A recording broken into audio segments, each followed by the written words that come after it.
We wanted to talk a little bit about the market and what's going on with it here at the beginning of August.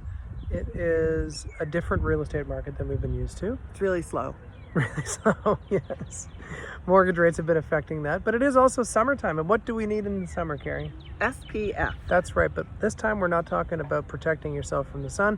We're talking about staging photographs and floor plans. Let's talk about those things a little bit. Carrie, tell us about staging and how that's important for a house to prevent it from sitting on the market for too long.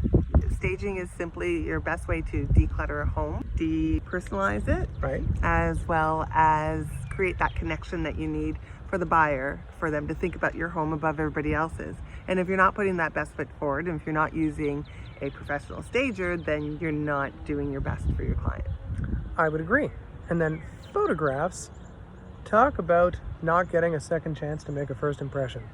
If you don't have pro photos of your place and after it's been staged and everything's been all put in a good spot and making your house look its absolute best, you are not doing yourself any favors as far as trying to get that home sold quickly. No, when someone is looking at your property or other properties and they've already decided that your price is right and your location is great, then you need to do that one extra step and take beautiful photos of that home to get prospective buyers through the door. Right. And last but not least, Floor plans.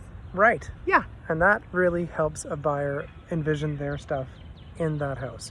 Yeah. It's correct measurements, the layout of the place. Very important when you want to consider putting your items in the house. And often we are just either in love with, oh, I love that fireplace, or that kitchen was so nice, and we forget the rest of the home. So who knows what was in there? I don't remember. Did it have bedrooms? Right. But the best thing to do is have a floor plan so people can resort to the floor plan and remind themselves that yes, there were actually 3 bedrooms and not just 2.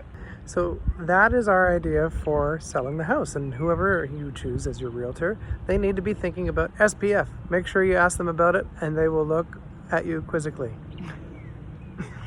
What? And then just call us, because we know what that means. Yes, we know. We made it up. Right. Buying or selling, owning Toronto takes care of your dwelling.